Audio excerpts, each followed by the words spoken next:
Welcome to Weather Extra. I'm meteorologist Jillian Johnson. Spring has officially sprung. The new season kicked off last Tuesday, the 19th at 10:06 p.m. I'm sure you've noticed the beautiful spring colors popping up across the central Texas, and we're seeing similar scenes across other parts of the nation too. From coast to coast, we're seeing signs of spring. Take a look at these cherry trees in full bloom in Queens, New York last week. The peak bloom in NYC tends to happen closer to the end of March and early April, meaning the peak arrived a little earlier than normal this year. Out in Seattle, cherry blossoms have also started to bloom across the campus of University of Washington. The campus itself is home to more than 100 cherry trees. And one of the most iconic places to see these cherry trees in the United States is at our nation's capital. The trees have reached their peak bloom last week. Thousands flocked to D.C. to witness these trees in their peak this time of year. And local forecasters say the blossom development is dependent on weather conditions. And thanks to early season warmth, the peak arrived a few weeks ahead of schedule. Now, after a brutally hot and dry summer across the Lone Star State, fields are once again blooming with wildflowers just in time for spring. Thanks to the surplus of rain late last year and into the beginning of 2024, explosions of color have been popping up along highways and pastures. You may be thinking that these wildflowers are blooming a little earlier than previous years across central Texas, and that's exactly right. The combination of rainfall and the early springtime warmth has actually led to some flowers blooming early, especially those bluebonnets. Now, you may want to take pictures of these beautiful flowers popping up across the area, but there are some things you need to know that you need to be aware of before you reach for your camera. News 10's Jessica Rajkumar explains. The Texas state flower is iconic with its vibrant blue petals. They're just beginning to come up and along the highways, and they look fantastic. While it's not illegal to pick bluebonnets in Texas, make sure you do not destroy any flowers or trespass on private property to get to them. Happen to go to one of those areas, please don't climb that fence because you're breaking the law and you can be held responsible for that. Sean Kelly with Texas A&M Central Texas advises to always check your surroundings. What we don't want them to do is take their children out there and set them down into a field of bluebonnets on top of a rattlesnake or a copperhead or a fire ant mound or even a scorpion, which we have those in Central Texas as well. Texas highways are a great place to see bluebonnets grow naturally. As the highways are sloped, right? So they get the perfect drainage and they aren't bothered or disturbed at all. Instead of picking the bluebonnets, Rachel Glass with the Texas Master Gardeners says planting seeds are a great alternative. They do actually live year-round and they will come back. And all you need are seeds, soil, and a lot of patience. When you plant bluebonnets, the tricky thing is their shell is really hard. That's why you need to plant or put the seeds out in fall. The flowers are expected to be here till the end of April, so if you want to go see them, just make sure you are being smart and, more importantly, safe. Reporting in Waco, Jessica Rajkumar, KWTX News 10. While spring is in full display here at home, winter was still wreaking havoc across the northern United States last week. A fast-moving winter storm dumped record amounts of snow from the Dakotas, the upper Midwest, and across the Great Lakes. Glasgow, Montana set a new daily snowfall record after picking up 2.8 inches of snow this past Wednesday. And it's hard to believe that living here in Texas that some people up to the north dealt with snow over the past week, even though the season officially changed over to spring. The first day of spring in central Texas started off pretty cold, down around the mid to upper 30s. But we did not hit that freezing mark, although we got close to it in Waco. In fact, the last time we saw freezing temperatures at Waco Regional Airport was actually back on February 19th. On average, the last to freeze typically falls on March 11th. Not only did we record our last to freeze nearly a month early than average, we also recorded our first freeze ahead of schedule too. We typically see our first freeze fall on November 22nd, but this year we saw temperatures drop below that 32-degree mark about 20 days early on November 2nd. We also saw a below normal amount of freezing temperatures for the winter season this year. On average, we see about 34 days of freezing temperatures. This year, we only recorded 26 days. The coldest temperature recorded at Waco Regional throughout the winter season fell back on January 17th when central Texas and much of the nation was going through that brutal cold snap. Low temperatures did drop down to 12 degrees that morning. Well, the countdown to the total solar eclipse continues, and coming up next on Weather Extra, we inform you on what type of glasses are needed to safely witness this once-in-a-lifetime event. Stick with us. We'll be right back with that and much more.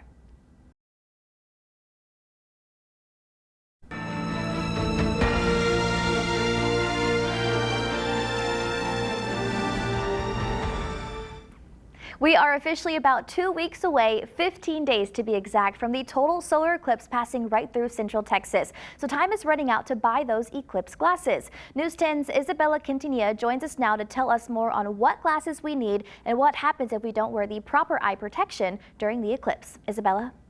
When the eclipse is happening, we want to see the moon, the disk of the moon actually covering part of the sun.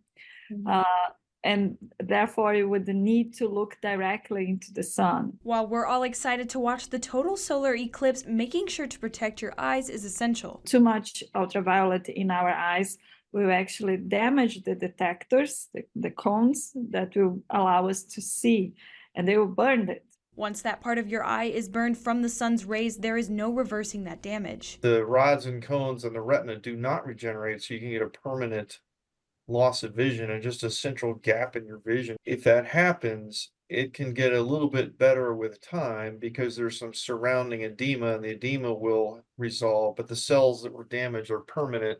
We don't have any way to fix that. You can watch the eclipse with special glasses that block out the ultraviolet waves, but they're not always 100% effective. One way to make sure your eclipse glasses will actually protect your eyes is to check for ISO 12312-2, which means that it is intended for direct viewing of the sun. However, Dr. Eschbaugh says that even if you have eclipse glasses, you should avoid looking directly at the sun. There are documented cases of fakes out there on the internet. So again, even if you buy something online that should be safe, you don't know if it's really safe or not. But according to NASA, for those 4 minutes of totality, you will be able to safely watch the eclipse. When the moon fully covers the sun, then it's safe for us to look directly into the sun. And it's beautiful. Then you can see the corona and the solar winds. It is an amazing, amazing phenomenon.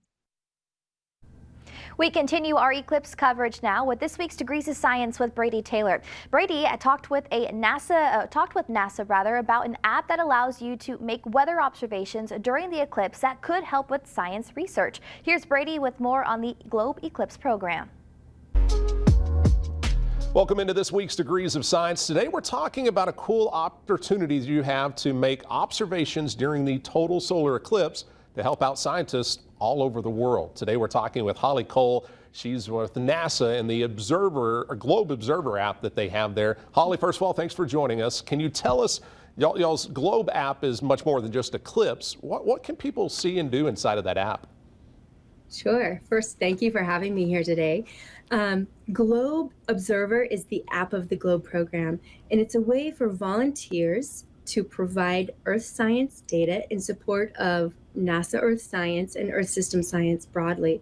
So there are 4 things you can do inside the Globe Observer app. You can observe clouds, you can observe mosquito habitats, you can observe land cover, which is just what's on the land, and you can observe tree height. And all of those are really kind of critical baseline observations for understanding climate issues and Earth processes. So with Eclipse, we take what you're doing already for clouds, which is just telling us what's in the sky and taking pictures of the sky. And we expand that to say, well, what's happening when the sun isn't around? What's changing in the sky? Can you report that to us? What kind of observations are you wanting people to make during the total solar eclipse? So during the total solar eclipse, there are 2 things that you'll do. First, you'll be taking pictures of clouds every 30 to 15 minutes, depending on how close we are to totality. And you'll be reporting what kinds of clouds are in the sky and how those clouds are changing. The second thing you'll do is you'll get an air thermometer and you'll measure the temperature every 10 minutes. And then as we get closer, every 5 minutes, and report how the temperature is changing. And we would love for you to do that an hour before the eclipse starts and an hour after it starts. It's a great thing to do, stay in place, wait for the traffic to die down a little bit where you are, and just continue collecting that data.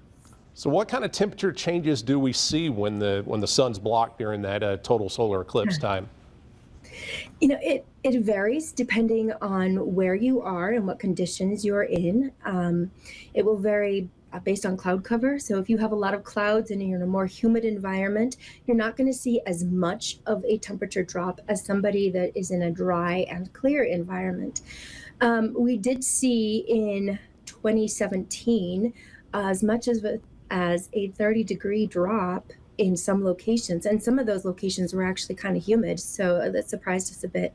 So, you know, you could see quite a bit or you could see just a little bit, and that will be an interesting experiment to see what happens. So you were talking about doing it during the 2017 event. How cool is it to have something like that where you get an observation that surprises you and you actually learn a little bit through these observations? Well, I think it's really exciting. I remember one we got during the October annular eclipse where the temperature actually rose a little bit, and we were really puzzled as to why that happened. We're still not quite sure why. But I think that's really interesting because it's those outlier surprises that tell you new things about the atmosphere that maybe you weren't expecting to have happen. So that's why we need as many people as possible participating, so we get as much data as possible, and some of those maybe unusual, unexpected things might show up. Why is it so important during a total eclipse or solar eclipse like this to measure temperatures and figure out the changes that it's causing for us?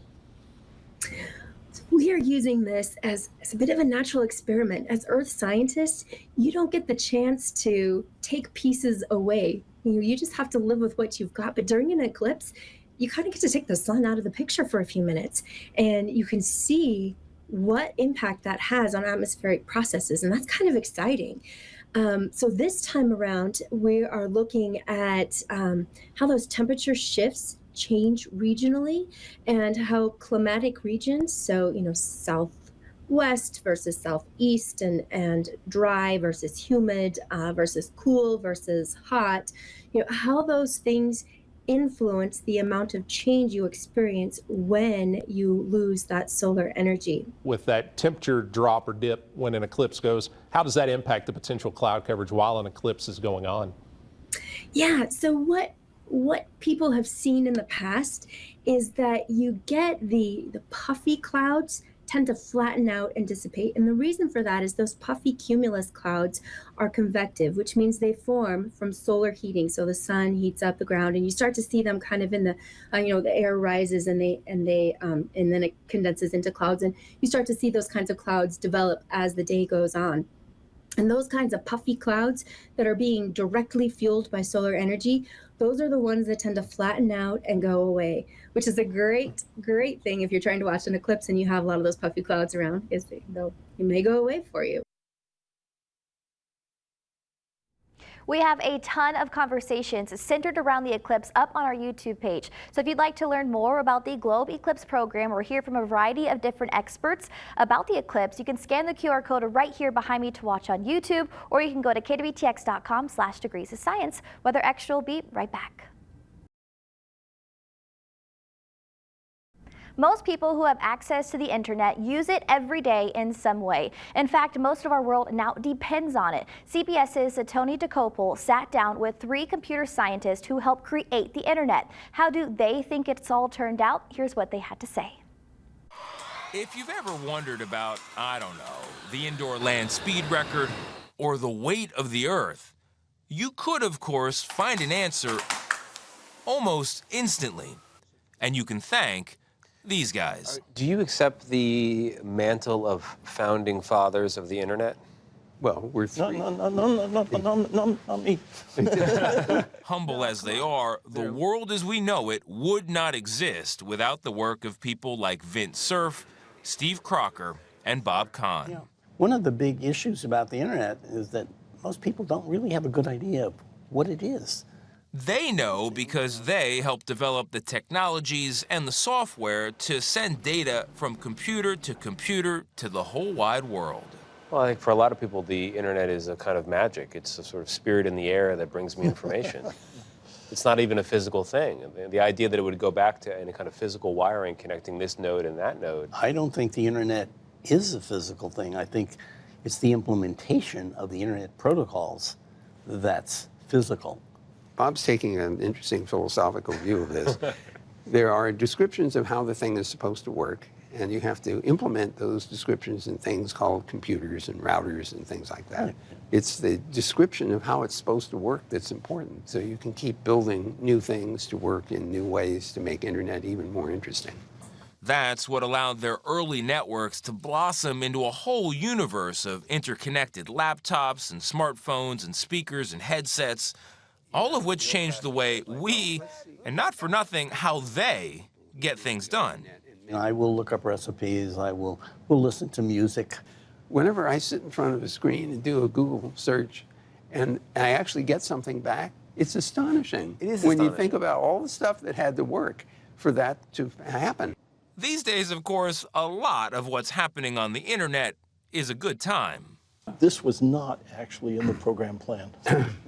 So Wow. what was in the program plan? Resource sharing, connecting computers together, connecting people together to do research. When did humans start doing what humans do, which is use it for fun, for friendship? Right at the very beginning. 5 o'clock that night. Yeah. But it all actually started as a tool for the U.S. military. Here's a photograph of him in his military uniform. A major in the U.S. Air Force, Christine Hawley Dare Bryan's father, Joseph, worked with some of those founders to develop a predecessor to the internet called the ARPANET. We always had this technology that my dad would kind of wheel it in and then show it to my mom, and no one really knew what it was. As her father got older, Christine, who's an editor at Inc. magazine, decided to record his stories, building a podcast all about the founders of the internet. And for the title, picking a word her father once used to describe some of those founders. He called them these computer freaks. He didn't want these computer freaks coming on and kind of hurting or harming his beloved ARPANET.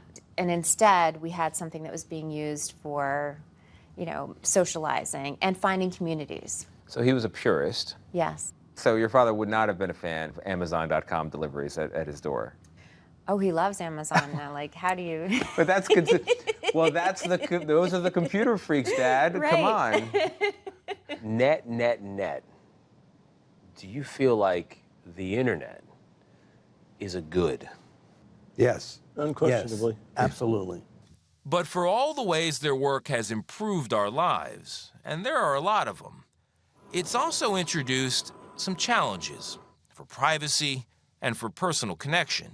There's a lot of good, but there's also potential for bad. Yeah, well, it starts to show up, especially in social networking. It was pretty clear early on that anybody who wanted to say something could say whatever they wanted to say.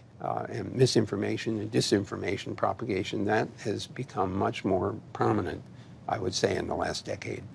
So one analogy that I've used from time to time is, suppose I offer you a technology which is absolutely going to revolutionize transportation. It's going to bring people together, and it only has a small downside that we're going to kill 50,000 people a year. Could you anticipate you're going to need traffic signals and policemen, and you're going to have bank robbers running? But obviously, the creation of automobiles, just to pick a particular technology, has been absolutely revolutionary. But does regret play a role ever when you see some of the ills of the internet? Never for me. I don't feel any regret. When people say, well, what about all the bad stuff that people do using the internet? My response is, that's their responsibility. That's not my responsibility. Mm-hmm. I just hope that something like the internet will continue to be part of the society that we live in, and that maybe in some distant time, somebody will remember I had a tiny role to play in it.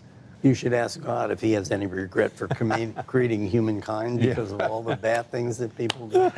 And let me know the answer when you find out. Yeah. Coming up after the break, spring is here, and that also means it's spring allergy season. We hear from a doctor who has more on what you can do now to protect yourself from the increase in pollen. We'll be right back.